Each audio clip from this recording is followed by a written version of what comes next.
Hello प्यारे दोस्तों, स्वागत करता हूं आप सभी का अपने प्यारे से यूट्यूब चैनल पावर ऑफ ज्ञान क्लासेस में। तो दोस्तों, आज की इस वीडियो में बात करने वाले हैं अध्याय 12, जिसका नाम है पृष्ठीय क्षेत्रफल एवं आयतन। इस चैप्टर के आज हम मोस्ट इंपॉर्टेंट लॉन्ग क्वेश्चन को करने वाले हैं। ऐसे क्वेश्चन को करेंगे जो पिछले 4 से 5 सालों से 2 से 4 नंबरों में लगातार पूछे जा रहे हैं और 2026 बोर्ड एग्जाम में पूछे जाने के चांस हैं। तो दोस्तों, हमने पिछली वीडियो में इस चैप्टर के बहुविकल्पीय क्वेश्चन को किया था और इस चैप्टर में जितने भी फार्मूले यूज होते हैं उनको किया था। तो दोस्तों, आज हम सिर्फ करेंगे क्वेश्चन। तो सबसे पहले देखते हैं पहला क्वेश्चन। पहला क्वेश्चन क्या कह रहा है? कह रहा है एक घन का आयतन 1331 सेंटीमीटर क्यूब है। क्या कह रहा है क्वेश्चन? क्वेश्चन कह रहा है एक घन का आयतन 1331 सेंटीमीटर क्यूब है, इसका संपूर्ण पृष्ठीय क्षेत्रफल ज्ञात कीजिए। हमें क्या ज्ञात करना है? हमें इस घन का संपूर्ण पृष्ठीय क्षेत्रफल ज्ञात करना है। यह क्वेश्चन दोस्तों 2022 और 24 में पूछा गया है और 2026 बोर्ड एग्जाम में पूछा जा सकता है। तो जो दिया है पहले उसे लिख लो, यहां पर लिख दो हल। जो दिया है सबसे पहले उसे लिख लो। क्या दिया गया है? घन का आयतन दिया गया है। घन का आयतन, घन का आयतन कितना दिया गया है? 1331 सेंटीमीटर क्यूब, ये दिया गया है। हमें ज्ञात क्या करना है? घन का संपूर्ण पृष्ठीय क्षेत्रफल हमें ज्ञात करना है। क्या ज्ञात करना है? घन का संपूर्ण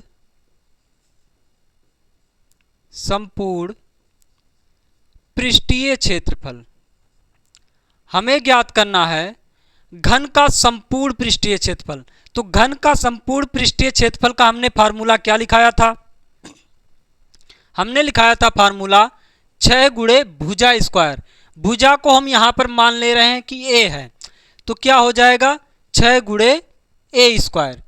तो घन का संपूर्ण पृष्ठीय क्षेत्रफल का फार्मूला क्या होता है? 6 गुणे भुजा स्क्वायर। अगर हमें इस घन की भुजा मिल जाए तो घन का संपूर्ण पृष्ठीय क्षेत्रफल निकाल सकते हैं। तो हमें क्या दिया गया है? हमें घन का आयतन दिया गया है। तो इस आयतन से हम घन की भुजा निकालेंगे। जब घन की भुजा निकल जाएगा तो हमारा घन का संपूर्ण पृष्ठीय क्षेत्रफल भी निकल जाएगा। तो घन का आयतन का फार्मूला क्या होता है? भुजा क्यूब। हमने भुजा को क्या माना है? a माना है, तो a क्यूब हो जाएगा बराबर 1331। ये हो गया a क्यूब बराबर 1331 को लिखना चाहें तो हम क्या लिख सकते हैं? 11 गुणे 11 गुणे 11। 11 का गुणा जब 11 में करोगे 121 होगा। 121 का गुणा 11 के साथ करोगे तो 1331 आएगा। ये हो गया a क्यूब बराबर, इसको लिखना चाहो तो ऐसे लिख सकते हो 11 का क्यूब। इस क्यूब से ये क्यूब कट गया, a बराबर कितना आ गया? 11 आ गया। तो हमें भुजा का पता चल गया कि भुजा कितना सेंटीमीटर है? 11 सेंटीमीटर है। हमने घन की भुजा कितनी है ये हमने पता कर लिया। अब हमें ज्ञात क्या करना है? हमें ज्ञात करना है घन का संपूर्ण पृष्ठीय क्षेत्रफल। तो घन का संपूर्ण पृष्ठीय क्षेत्रफल का फार्मूला क्या है? 6 गुणे भुजा स्क्वायर। तो ये हो गया 6 गुणे भुजा क्या है? भुजा हमारा 11 है, तो यहां पर हो गया 11 का स्क्वायर। ये हो गया 6 गुणे 11 का वर्ग क्या होता है? 11 का वर्ग 121 होता है, तो ये हो गया 121। अब 6 का गुणा कर लो, जो आएगा वही हमारा घन का संपूर्ण पृष्ठीय क्षेत्रफल हो जाएगा। तो 6 एकम 6, 6 दूना 12, 12 के 2, हासिल कितना लगा? 1। 6 एकम 6, 6 और 1 हासिल 7। ये हो गया 726 सेंटीमीटर स्क्वायर। तो घन का संपूर्ण पृष्ठीय क्षेत्रफल बराबर क्या हो गया? 726 सेंटीमीटर स्क्वायर। तो दोस्तों, इस क्वेश्चन को एक बार फिर से समझो, देखो कैसे हमें लगाना है। देखो, हमें दिया गया था एक घन का आयतन 1331 सेंटीमीटर क्यूब है, इसका हमें संपूर्ण पृष्ठीय क्षेत्रफल ज्ञात करना था। तो हमने क्या किया? जो दिया गया था उसको हमने लिख लिया। फिर हमें ज्ञात क्या करना था, हमें ज्ञात करना था घन का संपूर्ण पृष्ठीय क्षेत्रफल। तो घन का संपूर्ण पृष्ठीय क्षेत्रफल का पहले हमने फार्मूला लिखा, क्या होता है 6 गुणे भुजा स्क्वायर, 6 गुणे भुजा स्क्वायर हो गया। फिर हमने यहाँ पर देखा कि हमें अगर भुजा मिल जाए इस घन की तो हम क्या निकाल सकते हैं, घन का संपूर्ण पृष्ठीय क्षेत्रफल निकाल सकते हैं। तो हमें दिया गया था घन का आयतन, आयतन की सहायता से हमने घन की भुजा निकाल लिया, कितना आया 11 सेंटीमीटर। फिर हमने घन का संपूर्ण पृष्ठीय क्षेत्रफल के फार्मूले में जो भुजा आया था उसको हमने रख दिया और सॉल्व किया तो कितना आ गया 726 सेंटीमीटर स्क्वायर। तो दोस्तों ये हो गया हमारा पहला क्वेश्चन। अब हम करते हैं अगला क्वेश्चन। दूसरा क्वेश्चन है, एक लंबवृत्तीय बेलन की त्रिज्या 7 सेंटीमीटर तथा ऊर्ध्वाधर ऊंचाई 8 सेंटीमीटर है, बेलन का वक्र पृष्ठ ज्ञात कीजिए। ये क्वेश्चन दोस्तों 2022 और 2024 में पूछा गया क्वेश्चन है और 2026 में पूछा जा सकता है। तो क्वेश्चन को ध्यान से समझना, क्या कहा है, एक लंबवृत्तीय बेलन की त्रिज्या 7 सेंटीमीटर है। एक बेलन बना लो,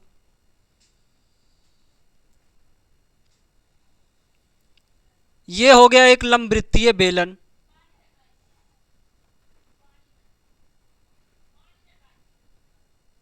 ये हो गया एक लंबवृत्तीय बेलन। क्या दिया गया है, इसकी त्रिज्या 7 सेंटीमीटर है, यहां से लेकर यहां तक की दूरी 7 सेंटीमीटर है, ये क्वेश्चन में दिया गया है। और क्या दिया गया है, ऊंचाई 8 सेंटीमीटर है। इस बेलन की जो ऊंचाई है वो 8 सेंटीमीटर है। इसका मतलब यहां से लेकर यहां तक की जो ऊंचाई है वो 8 सेंटीमीटर है, ये क्वेश्चन में दिया गया है। हमें क्या ज्ञात करना है, हमें बेलन का वक्र पृष्ठीय क्षेत्रफल ज्ञात करना है। तो जो दिया गया है उसे पहले लिख लो।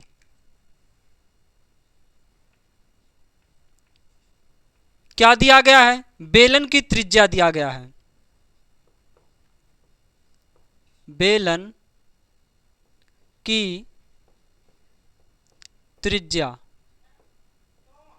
त्रिज्या को हम किससे लिखते हैं, आर से। तो आर बराबर हमें कितना दिया गया है 7 सेंटीमीटर, ये हो गया। और क्या दिया गया है, बेलन की ऊंचाई दिया गया है, बेलन की ऊंचाई,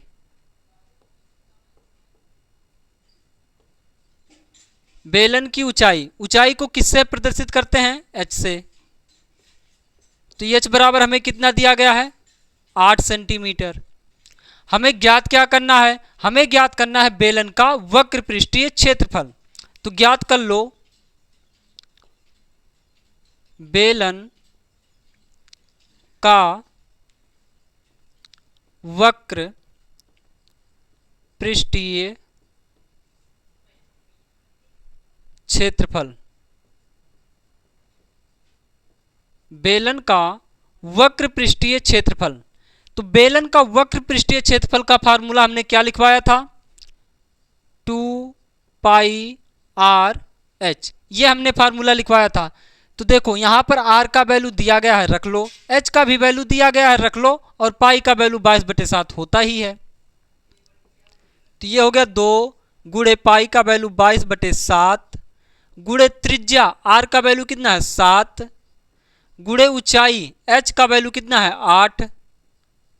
ये देखो 7 से 7 कट गया, अब जो बचा उसका गुणा कर लो, 2 का गुणा 22 के साथ करो, कितना हो जाएगा 22 दूना 44 गुणे 8, 8 का गुणा 44 के साथ कर लो, 8 चौक 32 के 2 हासिल 3, 8 चौक 32 और 3 35, ये हो गया 352 सेंटीमीटर स्क्वायर। तो हमने बेलन का वक्र पृष्ठीय क्षेत्रफल निकाल लिया, कितना आया 352 सेंटीमीटर स्क्वायर। तो दोस्तों ये हो गया हमारा दूसरा क्वेश्चन। इस क्वेश्चन को ध्यान से समझो कैसे हमें लगाना है। देखो दिया गया था एक बेलन लंबवृत्तीय आकार का है जिसकी त्रिज्या 7 सेंटीमीटर है, ये हमने लिख लिया 7 सेंटीमीटर। और दिया गया था इसकी ऊर्ध्वाधर ऊंचाई, यानी कि इस बेलन की ऊंचाई जो है वो 8 सेंटीमीटर दिया गया था, इसको भी हमने लिख लिया। फिर हमें ज्ञात करना था बेलन का वक्र पृष्ठीय क्षेत्रफल। तो बेलन का वक्र पृष्ठीय क्षेत्रफल का हमने फार्मूला लगाया, क्या होता है 2 पाई आर एच। फिर हमने सबका वैल्यू पुट कर दिया और सॉल्व किया तो इस बेलन का वक्र पृष्ठीय क्षेत्रफल निकल गया। कितना आया? 352 सेंटीमीटर स्क्वायर। तो दोस्तों ये हो गया हमारा दूसरा क्वेश्चन। इसी प्रकार के क्वेश्चन दोस्तों बोर्ड एग्जाम 2026 में पूछे जाएंगे। अंतर इतना ही होगा, यहाँ पर वैल्यू बदल बदल कर पूछे जाएंगे। यहाँ पर 7 ना देकर 14 दे सकता है, यहाँ पर 8 ना देकर 15 दे सकता है। ऐसे ही क्वेश्चन दोस्तों लेकिन पूछे जाएंगे। तो दोस्तों ये हो गया हमारा दूसरा क्वेश्चन। अब हम करते हैं तीसरा क्वेश्चन।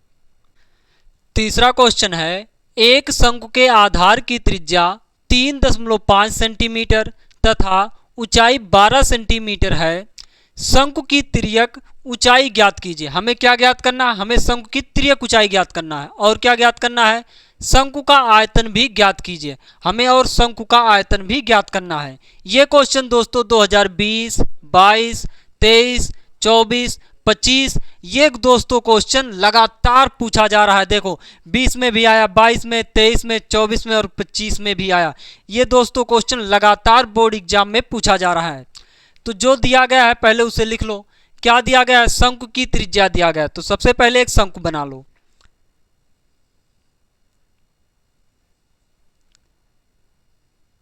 एक हमें शंकु दिया गया है। क्या बता रहा है क्वेश्चन में? कह रहा है शंकु के आधार की त्रिज्या 3.5 सेंटीमीटर है। इस शंकु की जो त्रिज्या है वो 3.5 सेंटीमीटर हमें दिया गया है। इस शंकु की त्रिज्या कितना है? 3.5 सेंटीमीटर दिया गया है। और क्या दिया गया है? ऊंचाई 12 सेंटीमीटर है। इस शंकु की जो ऊंचाई है वो 12 सेंटीमीटर दिया गया है।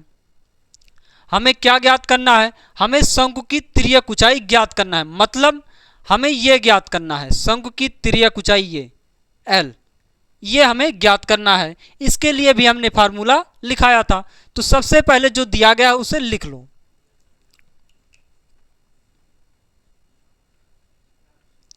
क्या दिया गया है?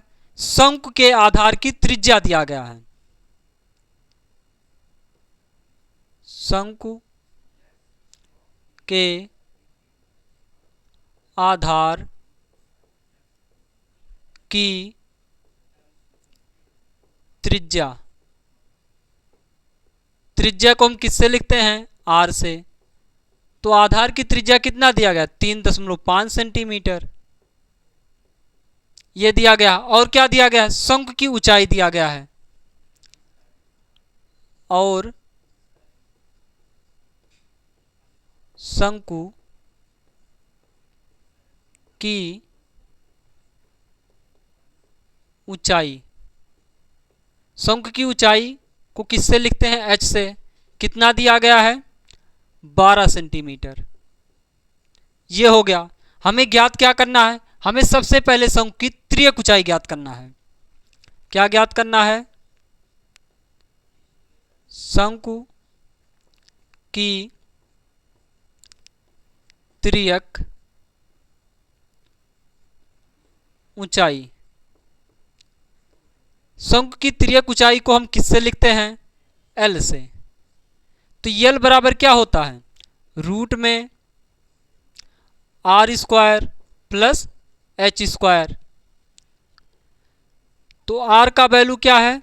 R का वैल्यू 3.5, तो ये हो गया 3.5 का वर्ग प्लस H का वैल्यू क्या है? 12, तो ये हो गया 12 का वर्ग।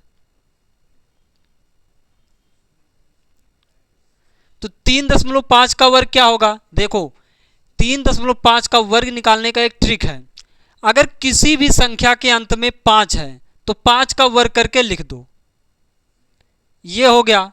किसी भी संख्या के अंत में अगर 5 है तो उसका वर्ग करके लिख दो। कितना हो गया? 25 हो गया। अब देखो इस संख्या में एक से ज्यादा के अंक से गुणा कर दो। मतलब 3 है तो 4 से गुणा करो। अगर यहां पर 4 होता तो 5 से गुणा करते हैं, 6 होता तो 7 से गुणा करते हैं। मतलब यहां पर जो संख्या लिखी जाएगी उससे एक ज्यादा संख्या से हम यहां पर गुणा कर देंगे। तो 3 का गुणा 4 के साथ कर दो तो 4 तियां 12 होगा। अब देखो दशमलव यहां पर एक अंक बाद है, यहां पर 2 अंक बाद लगा दो। ये हो गया 3.5 का वर्ग 12.25 प्लस 12 का वर्ग कितना होगा 144, ये हो गया। अब दोनों को जोड़ लो, देखो 0.25 लिख दो, 4 जोड़ लो 2 के साथ, 4 2 6 हो जाएगा, इतना हो गया। 1 जोड़ लो 4 के साथ, 4 1 5 हो जाएगा, और ये 1 हो ही गया, यहाँ का 1 कितना आ गया 156.25। अब इसका वर्गमूल निकाल लो, वर्गमूल निकालने के बाद जो आएगा वही हमारा क्या हो जाएगा, तिर्यक ऊंचाई हो जाएगा। तो वर्गमूल निकाल लो। वर्गमूल कैसे निकाला जाता है, कितना है 156.25, जोड़ा बना लो, 1 से भाग करो, तो यहाँ पर 1 लिख दो, 1 एक अन्नम 1 होगा, 1 से 1 कट गया, इसको जोड़कर लिख दो, 1 1 2 हो गया। अब इस 56 को उतार लो, 56 हो गया। अब यहाँ पर किससे भाग करें, 2 से, 2 दूना 4 हो गया, 2 दूना 4 हो गया, घटाओ 6 में से 4 गया 2, और 5 में से 4 गया 1, ये देखो 2 2 4 हो गया, और ये 2 लिख दिया गया।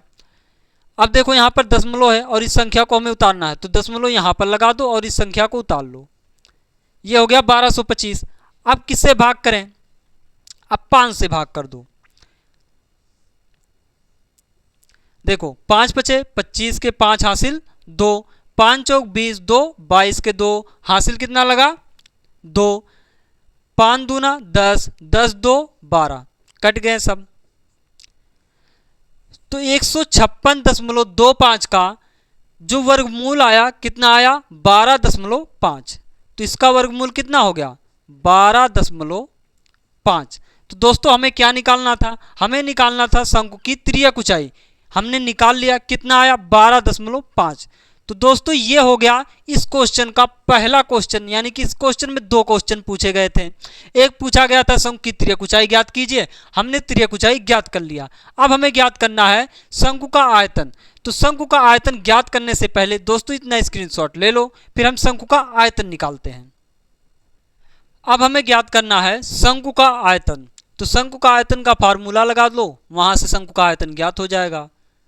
शंकु का आयतन,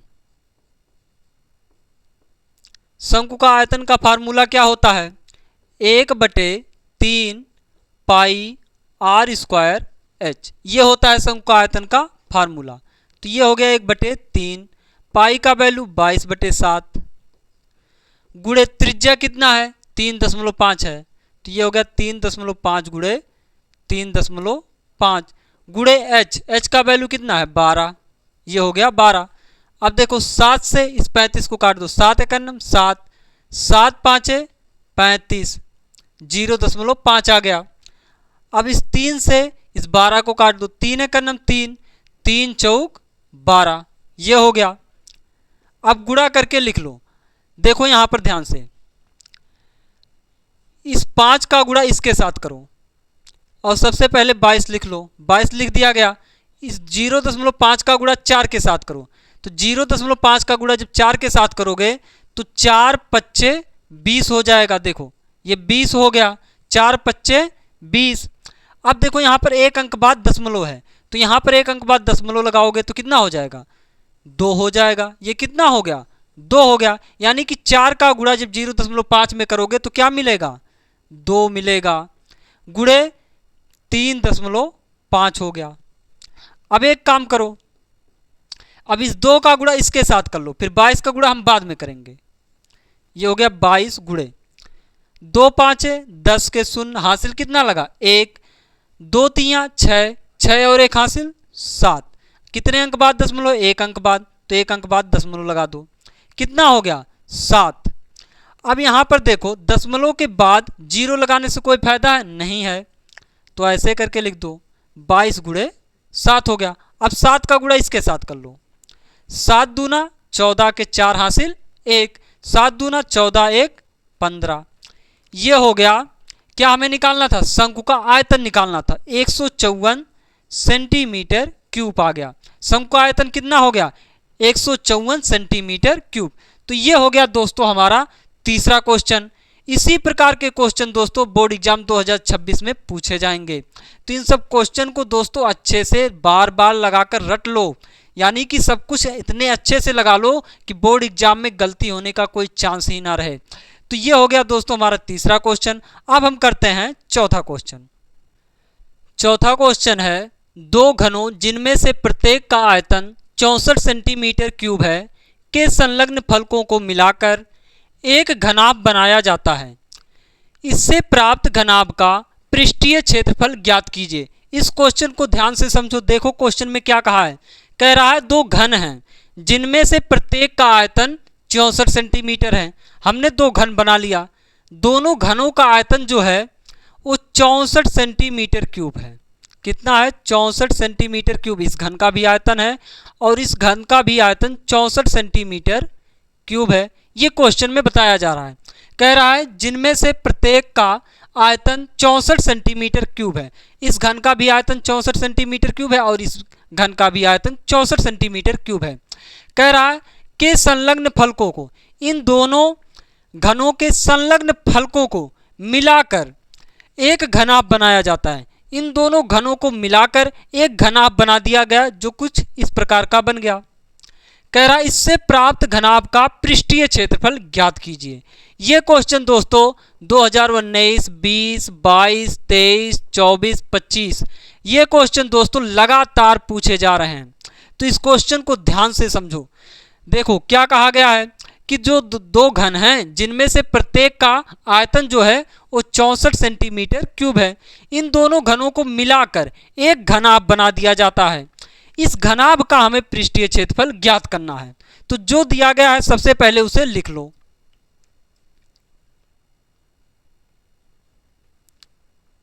क्या दिया गया है? प्रत्येक घन का आयतन कितना दिया गया है? 64 सेंटीमीटर क्यूब। प्रत्येक घन का आयतन बराबर कितना दिया गया है? 64 सेंटीमीटर क्यूब। प्रत्येक घन का आयतन जो दिया गया है वो 64 सेंटीमीटर क्यूब दिया गया है।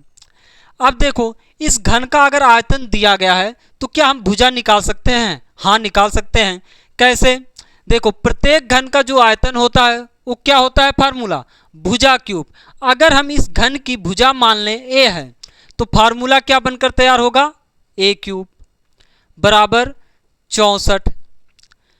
ये हो गया a क्यूब बराबर 64 को अगर लिखना चाहें हम कैसे लिख सकते हैं? 4 गुणे 4 गुणे 4। देखो 4 चौक के 16, 16 चौक के 64। a क्यूब बराबर हो गया, इसको लिखना चाहें तो कुछ इस प्रकार से लिख सकते हैं 4 के पावर 3। इस 3 से ये 3 कट गया। a बराबर कितना आ गया? 4 आ गया। इसका मतलब ये हुआ कि इस घन की जो भुजा है वो 4 सेंटीमीटर है। इसका मतलब ये हुआ यहां से लेकर यहां तक की दूरी 4 सेंटीमीटर क्यूब है और यहां से लेकर यहां तक की दूरी 4 सेंटीमीटर क्यूब है और यहां से लेकर यहां तक की दूरी 4 सेंटीमीटर क्यूब है।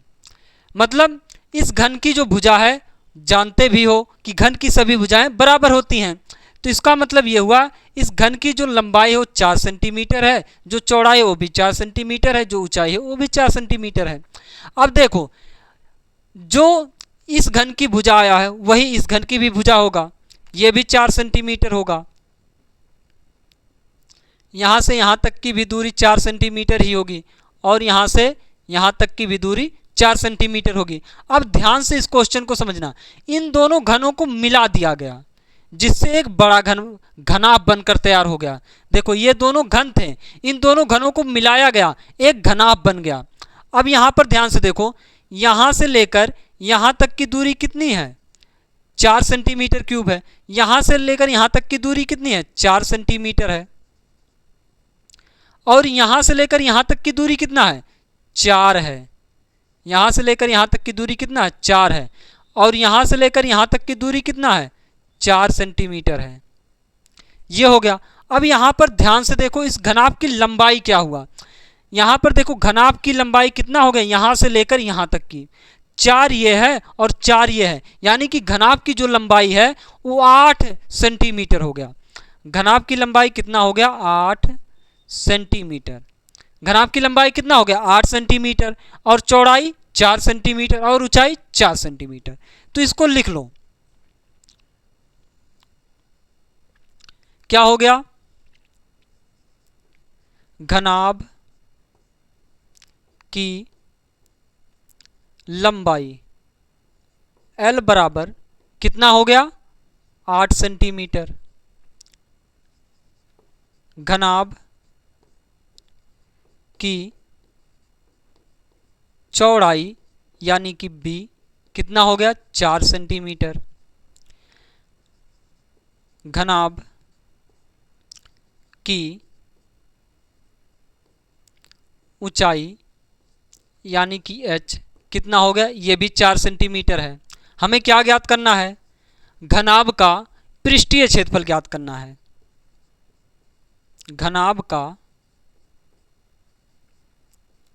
पृष्ठीय क्षेत्रफल ज्ञात करना है। तो घनाभ का पृष्ठीय क्षेत्रफल बराबर क्या होता है? फार्मूला हमने लिखाया था, क्या होता है? 2 कोष्टक में LB plus BH plus HL, ये होता है घनाभ के संपूर्ण पृष्ठीय क्षेत्रफल का फार्मूला।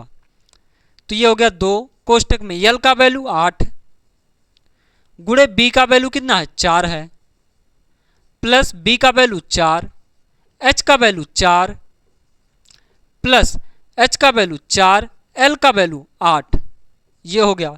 इसको सॉल्व कर लो। 2 कोष्टक में 8 चौक 32 प्लस 4 चौक 16 प्लस 8 चौक 32। अब इसको जोड़ लो। 2 गुणे देखो 32 32 64, 32 32 कितना होगा? 64 और 16, 6 4 10 के शून्य हासिल 1, 6 1 7 7 1 8, इतना हो गया 80। ये हो गया 80। 2 का गुणा 80 के साथ करोगे तो कितना हो जाएगा? 8 दूनी 16, 160 सेंटीमीटर स्क्वायर। तो देखो घनाभ का पृष्ठीय क्षेत्रफल क्या हो गया? 160 सेंटीमीटर स्क्वायर। दोस्तों इस क्वेश्चन को ध्यान से समझो। देखो क्या दिया गया था, कहा गया है कि 2 घनों जिनमें से प्रत्येक का आयतन 64 सेंटीमीटर क्यूब है। एक घन ये है, एक घन ये है, दोनों घनों का आयतन 64 सेंटीमीटर क्यूब है। तो हमने प्रत्येक घन का आयतन जब दिया गया है तो उससे हमने निकाल लिया भुजा। भुजा कितना आया? 4 सेंटीमीटर आया। जब भुजा आ गया फिर हमने इन दोनों घनों को मिला दिया तो क्या बन गया? घनाभ बन गया। तो घनाभ की लंबाई कितना हो गया? 8 सेंटीमीटर हो गया, चौड़ाई 4 सेंटीमीटर, ऊंचाई 4 सेंटीमीटर। फिर हमने क्या किया? घनाभ का संपूर्ण पृष्ठीय क्षेत्रफल का फार्मूला लगा दिया। वहां से घनाभ का संपूर्ण पृष्ठीय क्षेत्रफल कितना आया? 160 सेंटीमीटर स्क्वायर। तो ये हो गया दोस्तों हमारा चौथा क्वेश्चन। अब हम करते हैं 5वां क्वेश्चन। 5वां क्वेश्चन है, सिद्ध कीजिए कि बेलन के आयतन का 2 गुना उसके वक्र पृष्ठ और आधार की त्रिज्या के गुणनफल के बराबर होता है। इस क्वेश्चन को दोस्तों ध्यान से समझो। क्या कहा है? कहा है सिद्ध कीजिए कि बेलन के आयतन का 2 गुना, अगर हम बेलन के आयतन का 2 गुना कर दें तो उसके वक्र पृष्ठ और आधार की त्रिज्या के गुणनफल के बराबर होता है। क्या कह रहा है क्वेश्चन में? ध्यान से समझो। कह रहा है अगर हम बेलन के आयतन का 2 गुना कर दें वो बराबर होगा किसके? वक्र पृष्ठ और आधार का त्रिज्या जो है उसके साथ हम गुणा कर दें तो ये दोनों बराबर होंगे। ये क्वेश्चन में बताया जा रहा है और इसको हमें सिद्ध करके दिखाना है। ये क्वेश्चन दोस्तों 2019 और 2023 में पूछा गया है, 2026 में पूछा जा सकता है। तो जो दिया है उसे पहले लिख लो। सबसे पहले एक बेलन का चित्र बनाओ। देखो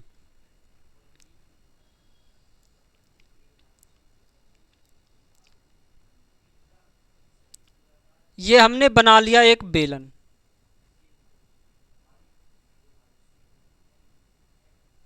इस बेलन की त्रिज्या हम मान ले रहे हैं r है। इस बेलन की त्रिज्या क्या है? r है, ये हमने मान लिया। और इस बेलन की जो ऊंचाई है वो h है, ये हम मान ले रहे हैं। तो जो हमने यहाँ पर माना है उसी को लिख लो। लिखेंगे माना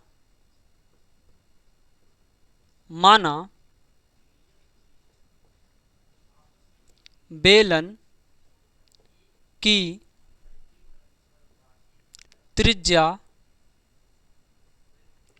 r और ऊंचाई h है। ये हमने मान लिया। हमने क्या माना? हमने माना कि बेलन की त्रिज्या r और ऊंचाई h है। ये यहां पर हल ना लिख करके यहां पर लिख लो दिया है। यहां पर ये लिख लो दिया है, दिया है। हमें क्या सिद्ध करना है? हमें सिद्ध करना है, सिद्ध करना है। क्या सिद्ध करना है? हमें सिद्ध करना है कि बेलन का 2 गुना, बेलन के आयतन का 2 गुना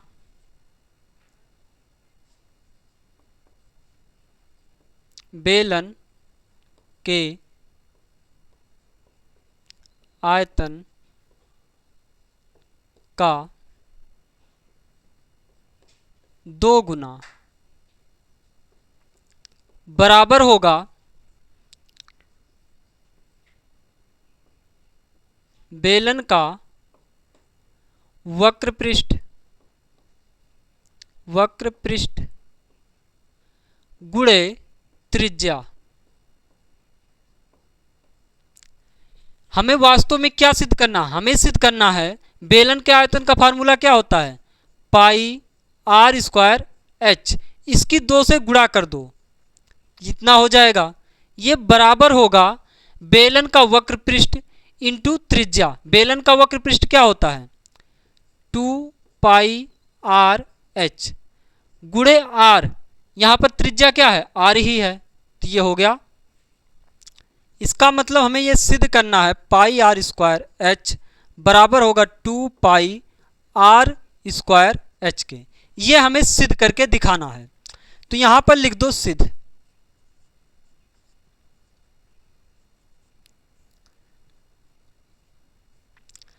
अब देखो यहां पर ये दायां पक्ष ले लो और सॉल्व करते करते बायां पक्ष जैसा दिखा दो। तो लिखेंगे राइट हैंड साइड से हम क्या करेंगे? हम यहां पर बेलन का वक्र पृष्ठ, बेलन का वक्र पृष्ठ गुणे त्रिज्या। बेलन का वक्र पृष्ठ का क्षेत्रफल का फार्मूला क्या होता है? 2 पाई r h गुणे त्रिज्या। त्रिज्या क्या है? r है। गुणा कर दो, क्या हो जाएगा? 2 पाई r स्क्वायर h। r का गुणा r के साथ होगा तो r स्क्वायर हो जाएगा।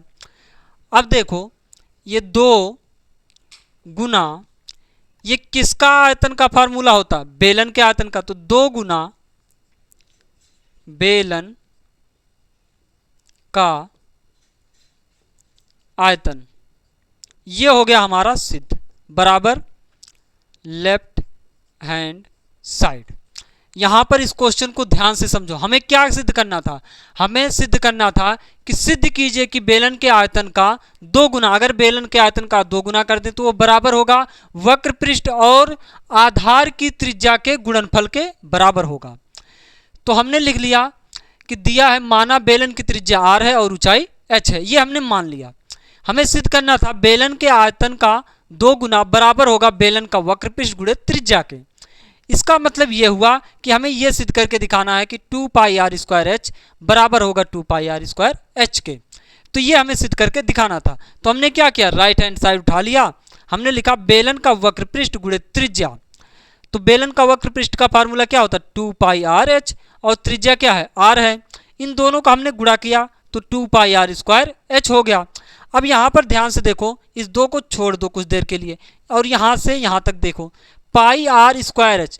पाई आर स्क्वायर एच किसका फार्मूला होता है? बेलन के आयतन का। तो इसका मतलब 2 गुना बेलन का आयतन। इसका मतलब ये हुआ कि बेलन का वक्र पृष्ठ इंटू त्रिज्या बराबर होता है 2 गुना बेलन का आयतन। तो ये हो गया दोस्तों हमारा 5वां क्वेश्चन। इसी प्रकार के क्वेश्चन दोस्तों बोर्ड एग्जाम 2026 में पूछे जाएंगे। अंतर इतना ही होगा कि वैल्यू बदल बदल कर पूछे जाएं, लेकिन इसी प्रकार के क्वेश्चन पूछे जाएंगे। तो दोस्तों इस चैप्टर में जितने भी मोस्ट इंपॉर्टेंट 2 से 4 नंबरों में पूछे जाने वाले क्वेश्चन थे उनको हमने करा दिया। इसी प्रकार के क्वेश्चन दोस्तों और आप लोग प्रैक्टिस कीजिए, जिससे कोई भी क्वेश्चन बोर्ड एग्जाम में गलती ना हो। तो दोस्तों आज इतना ही। अब अगले वीडियो में हम दोस्तों करेंगे 4 से 6 नंबरों में पूछे जाने वाले क्वेश्चन को। तो दोस्तों आज इतना ही। अगर वीडियो अच्छा लगा हो तो लाइक, सब्सक्राइब, कमेंट जरूर करें। Thank you.